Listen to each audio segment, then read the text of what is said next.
don't do it the way I did. Like find somebody who's already doing it and pay them for the time that they're investing in your deal. Welcome to the Apartment Investing Journey, where we explore every facet of multifamily investing and development with top investors, brokers, and service providers who share their strategies, successes, and secrets to help you on your apartment investing journey. Hey guys, welcome to the Apartment Investing Journey. I'm David Robinson. Our guest on the show today is Jerome Myers. Welcome to the show, Jerome. Thanks, David. I'm glad to be here. Yeah, I appreciate you coming on. Over his professional career, Jerome has been involved with domestic and international organizations in the public and private sectors, ranging in size from small startups to Fortune 500 companies in roles such as engineer, engineering manager, project manager, Six Sigma Master Black Belt. I love that.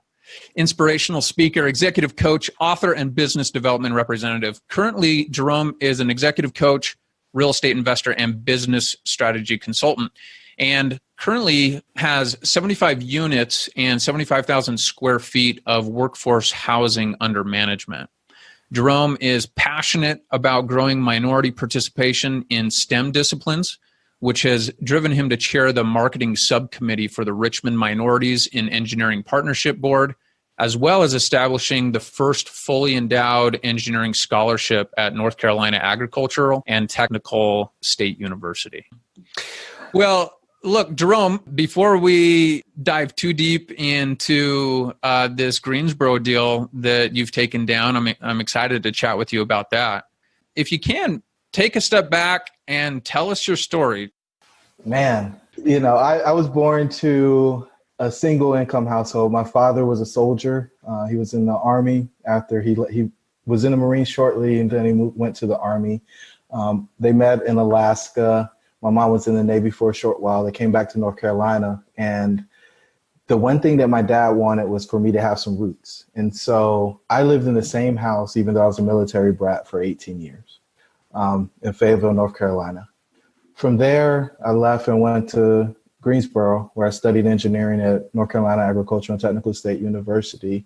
And that afforded me the opportunity at graduation to either go into the corporate world or work on my PhD. I decided that it was important for me to be independent and to start building wealth. So I went and took a job with a power company, did some structural engineering. A couple of years into my career, I went down the path of getting an MBA. And then after that, I started toying with this idea of going back to school full time and getting a legal degree. I wanted to be an attorney because I was interested in mergers and acquisitions. And I would tie all that up and put a bow on it in a few minutes. And so I continued going down a corporate path. I left the power company and went to a small consulting firm, and they were selling services back to the power company that I left. And my role was to open a new office and kind of build that office for that group. And that part was exciting, but I guess it was 6 months in, my supervisor asked me to commit timesheet fraud. Basically, I had a project that ended, and there was about a week around a holiday where my new project wasn't starting.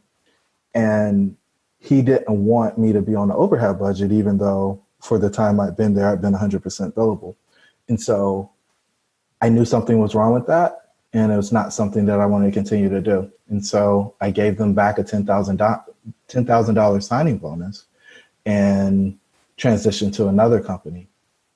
When that happened, it was empowering because I wasn't making the decision based on money anymore. I realized that kind of the lifestyle and sacrifices that I'd been making gave me a set of freedom that maybe not everybody else could afford, right? Because many of us have to make a decision because we've got to pay that bill, we've got to figure out how to feed family, whatever it is, whatever the money problem is, and everybody has a money problem that they're trying to solve. I was free from that. And so it gave me a sense of independence that I hadn't felt before. So we went to the new consulting firm, and this was a global firm. I increased my salary by probably like $15,000, but I gave up coaching. So one thing that didn't make the bio that is kind of foundational for me is I played football from 5 to 22.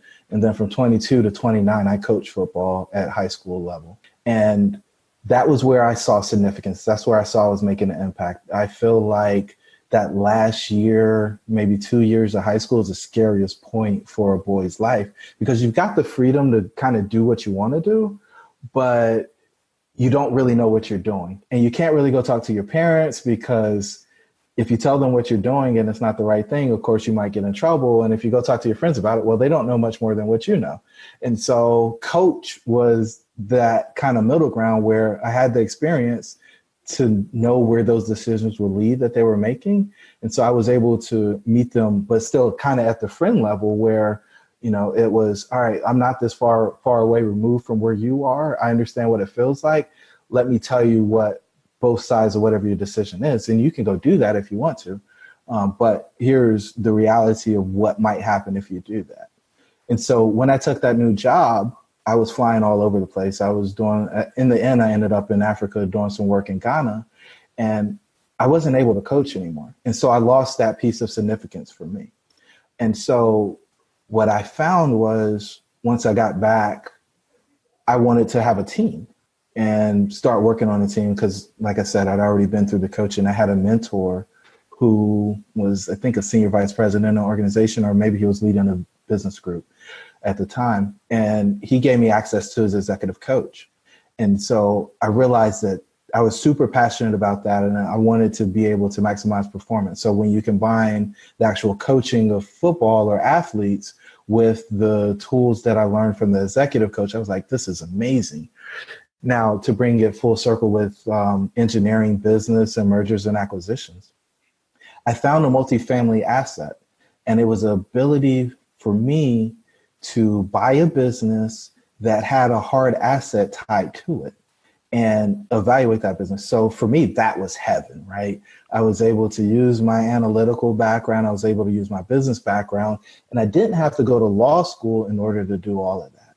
And so I found my sweet spot. At the end of 2016, I wanted to do real estate full time. And I made the decision in probably October that I was going to go out and do it on my own. And at the end of the year, I got the opportunity to do that. In Richmond, things were growing. And because I had been lending money on fix and flips, I could see where stuff was gentrifying. I could see values growing aggressively. I was like, okay, well, this property's in that same area. It's got to be under rented. It's got to be under maintained. Like, we can just apply this fix and flip model to the apartments. And this was before I listened to any of the podcasts or watched any of the YouTube videos. I'm probably a graduate of YouTube University. But, you know, we were there, and I'm just like, this is perfect. Did you find it off market? Was it brought to you? Was it even listed? It was listed. It was listed on LoopNet. And again, I was early in the game, right? So LoopNet's got this reputation of being where deals go to die. And this had been on the market for a while. And it had some issues. The property had some history. So that was the reason why it was still there. But we were able to come in and make an offer under asking price, get the contract accepted. And when we modeled it, and we thought we had a really solid model, we saw that we were going to be able to put the money in that it needed, plus the purchase price. And we were still going to be able to get it to appraise at the number we needed it to appraise at in order to refinance and get our principal back. And I mean, that when your returns go to infinity, I mean, that's the game that we're playing. We look to refi everything that we do. So I know that we had talked about, discussing your 26 unit in Greensboro, but I'm interested in this deal because it's your first deal. Okay. Yeah. And I think people will appreciate understanding the process that you went through, being to a certain degree a novice without any, real experience in apartment investing. Are you okay if we dive deeper into this particular deal? Do you remember some of the details around it? Yeah, I do. Okay, cool. So you saw this deal on LoopNet. You started to think, all right, I want to get into this game. And there's a lot of people that are working jobs right now that also say, man, I wish I could make this transition into real estate, or I wish I could take a significant portion of my my savings, or what I'm currently putting towards the stock market or a 401k or IRA, and invest that in real estate. You decided, okay, this is a path that I want to go down. I want to get into this business full time. And when you made that decision, you started actively looking for deals.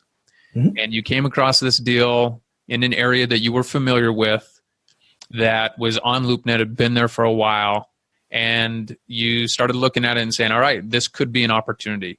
Take us from that moment forward, like maybe dive into some of the detail around the conversations you had with the broker, the process you went through, and that type of thing. Yeah. So I'm kind of glad we're going down this rabbit hole, because it will tell you not to give up. If you don't hear anything else from this podcast, don't give up on what you're pursuing, because it can absolutely happen for you. So I got the deal, and I took it to one of the guys that I lent the most money to. I was like, hey man, look at this deal. This is amazing. And he looked at me and he was like, you're crazy. Like, how are we going to go from flipping houses to flipping an apartment building, or at least buying an apartment building and fixing it and then renting it out? I'm like, no, you don't understand. Like, this is it. This is what we need to do. And so I didn't spend a bunch of time trying to convince him. I was like, you need to listen to me. This is what we're going to do. And so I went off and started talking to banks. And I was like, all right, guys, here's what I want to do. Here's a property. Here's the model. Here's the pro forma. This is what I think we can do for rents. So and did you go down this path before you got it under contract, or did you? Okay. I did, because I wanted to make sure, for me, reputation is everything, right? And so I wanted to make sure that I could close on the back end. And so I went and talked to 4 or 5 different lenders to try to get an understanding of what type of appetite they had, because I know that a lot of apartments have been bought since like 2010. And so some people were cool on it. Other people were excited about it. And others were kind of in the middle road. It just had to be a screaming deal where they would be comfortable, or they wanted to have a really low LTV. And so I wanted to figure out a few of the parameters, like what did they need from debt service coverage ratio? What did they need from a LTV perspective? What kind of liquidity they wanted from the borrowers? I wanted to understand what the small community banks needed, because I didn't think I was going to be able to go to like Fannie or Freddie to get money for the deal. Even though this one probably would have qualified. So I go down that path and I get no. You don't have the experience. You don't have this. I was like, okay, well, I'll get a property manager. Yeah, we still don't like the deal. Go get somebody that's already got multifamily experience. And so, or why don't you go partner with your buddy that's been doing new construction and so on in this area? I was like, well, I could, but do I have to? Because I only really want to partner if I absolutely have to. Like, we would feel more comfortable if you did it that way. And so the issue was, I didn't have net worth of, I think it was 1.3 or whatever the deal was. They wanted the actual deal and not the loan amount and net worth. And so they didn't say it that way, but knowing what I know now, that was what the issue was. And so I had the proper amount of liquidity, but I didn't have, investable assets that matched it. And so I went and talked to him, brought him back. We had a meeting. All right, this is what we want to do. And then the banker went over to the property and was like, hey man, this looks like the projects. We don't want our money in this deal. Oh, okay. And so I did the research and found out which banker actually had the loan. And I didn't have the courage to call him and ask him, hey, would you do this loan again? But I kept that in my back pocket. And so I was like, all right, I'm banging my head against the wall. Let me just go do something to make sure that I'm making progress. And so I went and bought a single family home. We executed a fix and flip on it, got cash out of that, bought another property. And then I started some stuff in Greensboro. And so I think I had like 4 or 5, maybe 6 fix and flips going on at the same time.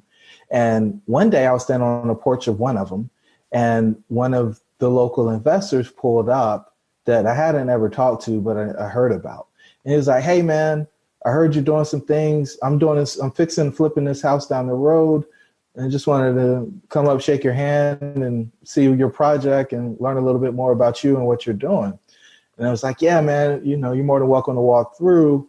And then at the end of the conversation, he said, I'm looking at an apartment in Churchill. And I was like, I told him the address, and I was like, please don't leave me out that deal. Like, this is what I've been trying to do. And he just bought his first apartment complex like 3 or 4 months before. Was it the same deal that you were looking at? He was looking at the same deal I was looking at. Interesting. And so he had the experience because he signed the loan. I was like, man, this would be awesome if I could get in on it. And sure enough, he went in, offered without me, and the guy rejected the offer. And so then he came back and he talked to my buddy that I'd lent some money to, and he was like, hey, I'm not doing this deal without Jerome. And so then I was invited to the table, and then the broker that was representing the guy was at the table. And so the four of us put our heads together. We put the offer back to the seller. It was my number. I'm taking credit for it. It was my number. He accepted my number. And then so we were under contract. And so then we started going through the due diligence, and the bill just had so much hair on it. The guy was saying, I don't know how much money we're making. And he didn't know anything. He didn't know what repairs needed to be done. He didn't know anything. And so sure enough, we had an inspector come out, check the units out. We went through the due diligence. We negotiated some concessions because the property was in disrepair. And then, we got to closing. Can I back you up? Do you remember the purchase price or the initial offer price that was accepted that you got it under contract for? 1.23. Okay, 1.23. And you had 4 partners involved, the broker included? Yeah, so there were 4 partners, and then towards the end, we brought a property management partner in, and he actually put money in the deal too. So we ended up with 5. Okay, great. And so how much money did you put into the project together? I think we brought $450. Okay. I remember $450, and that was supposed to cover some of the renovation expenses and so on. And then do you, I imagine you started to talk about some of the renovations that need to be done. Let's keep going from there. I wanted to sort of set the foundation of the deal. And it sounds like it was a big value add play. If you were to describe the class of this particular property, where would it be sitting? I mean, it was C-. I mean, heavy drugs, heavy prostitution, but sitting in the middle of an area where housing prices went from $200,000 to $450,000 over the course of 3 or 4 years. Wow. Okay. And so we saw, although our initial model said that we were only going to take rents to I think it was $850.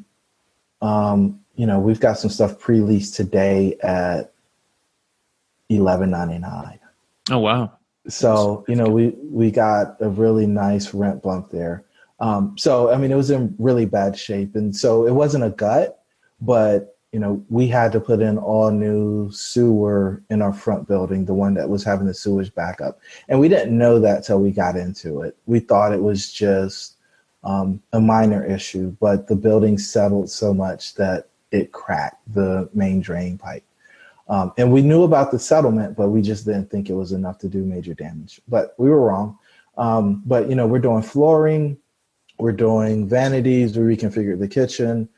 We got super ambitious. We added a laundry room and a half bath downstairs. That way we thought we could get a little more bump on the rents there.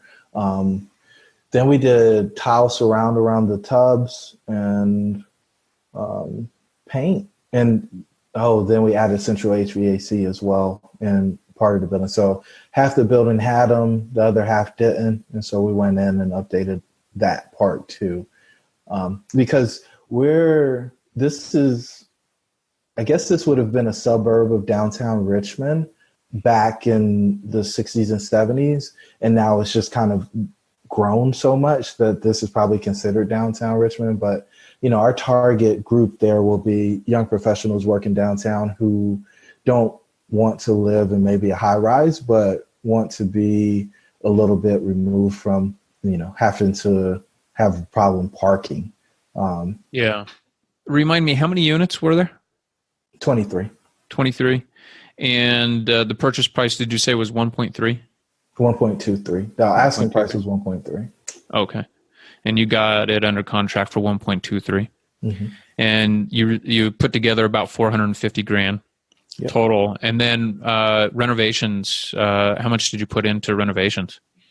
I think when it's all said and done, and I might be showing my hand a little bit when we get ready to sell this thing, but I think we'll probably have, 850,000 in it or so.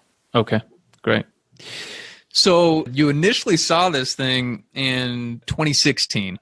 Yeah. This started you down the path of apartments. You didn't have the wherewithal or the experience to be able to take it down at that moment in time. And what's great about this story is that that's where most people would stop. Right. And you went off and you kept pushing forward. You went and did a couple fix and flips in the meantime. And then all of a sudden, the opportunity raises its head again. And come November, a year, roughly a year later, the opportunity comes back around, and different circumstance, different knowledge, different relationships, and you're able to put the deal together and get it under contract and move forward with the business plan. Describe for me the process of doing the renovation and executing on the business plan. Oh, man. So it's been a nightmare, believe it or not. I guess anybody who's actually done these things knows that it's pretty rough. But we came in with the strategy of turning when the units turned. And when we found out how bad the sewer was, we realized that this wasn't going to work. We needed to take it down to zero, get everybody in, let them do the work, and then bring it back online. I had big eyes too when we had to make the transition, right?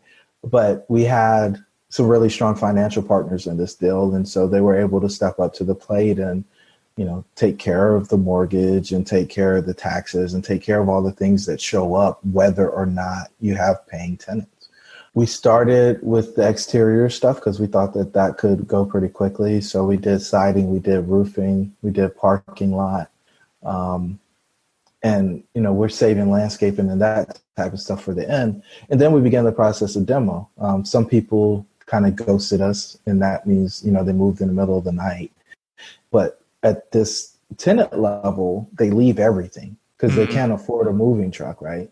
And so we ended up filling up probably 3 or 4 different dumpsters with just residents' belongings or, belongings that they left behind. And that was a challenge in and of itself. Because, the dumpster cost, it's $500 a can. And if you do that enough, you'll spend your whole demolition budget on dumpsters. Mm-hmm. So we did that. We got all the units cleaned up. Then we started cutting the concrete so that we could find where the sewer main as well as the water main. And so that we could kind of pipe the new stuff that we're putting on the first floor in the bathroom and the laundry room. We needed to pipe that stuff over to it. We didn't get all the permits that we needed. And that came back to bite us because we got into the project and realized that we needed to do this and needed to do that. And so we had to back up at times and start over. And it was really, really tough. In the end, though, we got through it. We probably could have got through it 6 months quicker, maybe a little bit more. But, when you do it for the first time, you learn.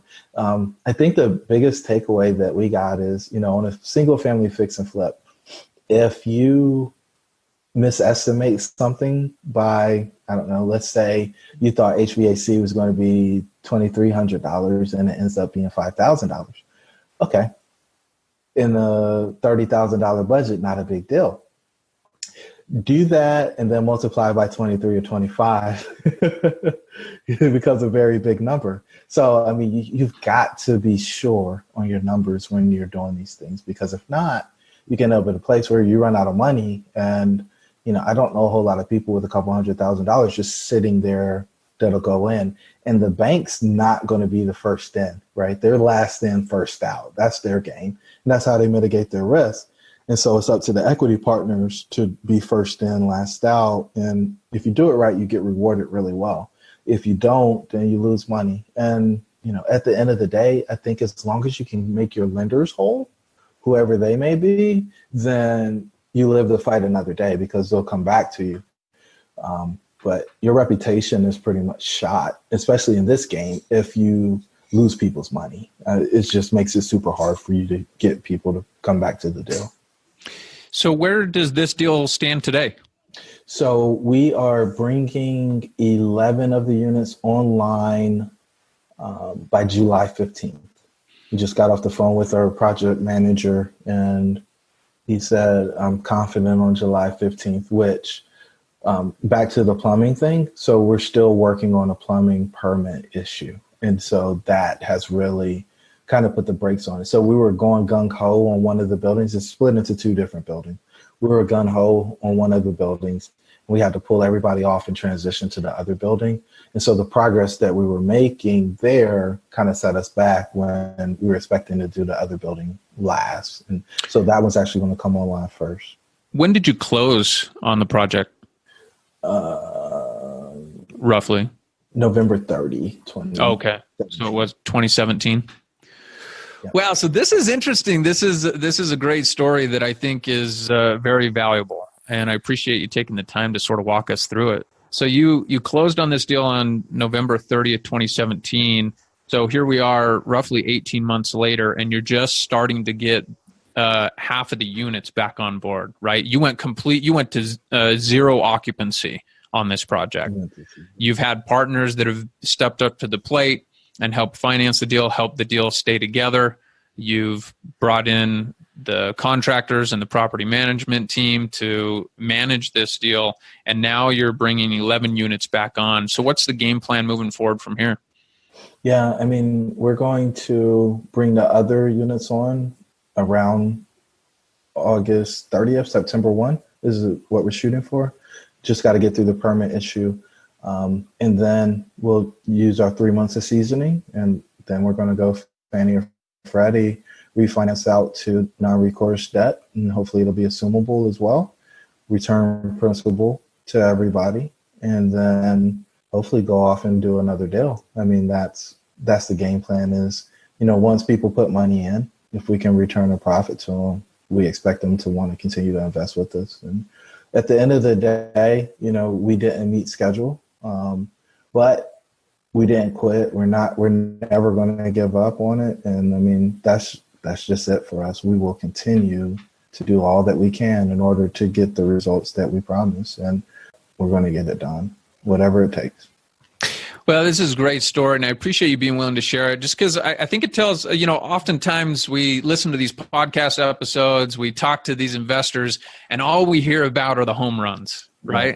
All we hear about are the deals that go so smooth, without any headaches, without any hiccups. And this is a real life deal that you took down, that you worked through all the challenges, that you persevered, and you're coming out on the other end with more knowledge, more understanding, more experience, better relationships that you can pour into the next deal that comes down the pipe. And that's exactly what you've done. You've got this other 26 units in Greensboro that you mentioned. Any other projects that you're actively working on? Yeah, so we're finishing up. So it's crazy because we bought 28 units in July of 2017, and we're on the tail end of that project at the same time. We didn't go to zero. We actually executed the original strategy where, we turned things, or we renovated on the terms. And that project has come around the corner and looks really good for us. And then probably our most ambitious endeavor to date is 120, 100, I think it'll be 115 when it's all said and done, development deal. So we've got 6 acres under contract. We're going through the rezoning process right now. And then from there, we plan to build, I think it's right at 20 townhomes, and then 4 24-unit apartment buildings across the 6 acres. So we just That's exciting. Zoning, and by the time this hits, who knows? We might have good news.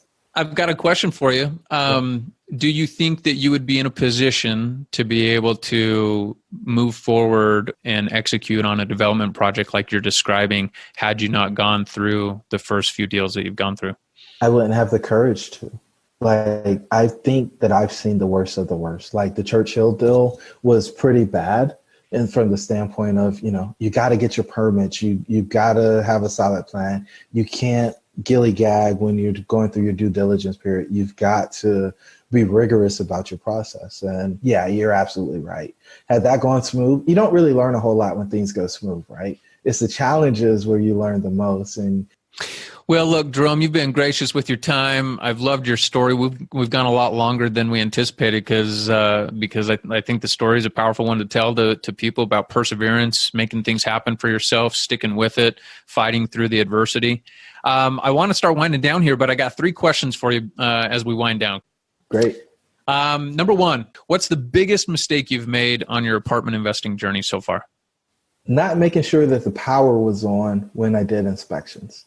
I bought one off market and it was summertime, so it didn't have the power on, and none of the appliances worked in the units that didn't have power on. The other thing is, water. And I guess I should say not having utilities on. One of the units had busted pipe. And so when we turned the water on, when we started renovating it, water started running out of the unit, out of the wall. And I'm like, what in the world's going on here? So, make sure the utilities are on when you do the inspection, because your inspector is going to kind of shrug his shoulders and move on and not tell you, hey, I don't know if the appliances work. I don't know if the HVAC works. And I don't know if your plumbing is in solid shape because, there's no utilities in here. That costs quite a bit of money. It would probably cost us $10,000 to $15,000 in appliances and repairs. What's the biggest win you've had on your apartment investing journey so far? So the deal that we were supposed to talk about, $400,000 in equity. So, I wanted to tell everybody about that. But, we model pretty conservatively, but we bought this one right. And, when the appraisal came back, we were kind of clicking our heels. It was like, this is awesome. We should just turn around and sell this right now, right? Without actually executing a business strategy, which I know there's some guys out there that enjoy minimal or maximum return on effort. But, we're trying to create a resume. So I guess we actually want to do the work. I don't know. Yeah. And maybe we'll have you come back on and tell us about that one as well. Hopefully. And then lastly, what's your best advice for someone who's just starting their apartment investing journey? Don't do it the way I did. Like, find somebody who's already doing it and pay them for the time that they're investing in your deal. If you got somebody to walk along that journey with you that's been down the road and has some challenges, then you end up in a really good space where you don't at least bump your knee on the same thing that they bumped their knee on. And the thing that I've learned about real estate is it's as much about not losing money as it is as making money, right? Everybody kind of thinks that, hey, I can't lose. You can absolutely go bankrupt buying a bad deal. Well, Jerome, our conversation has been great. I appreciate your candor and being real and vulnerable and telling us about this deal that we weren't planning on talking about. We're planning on talking about the sweet deal that you're walking into $400K of equity. But I really appreciate you sharing this. I think it's important for people to hear.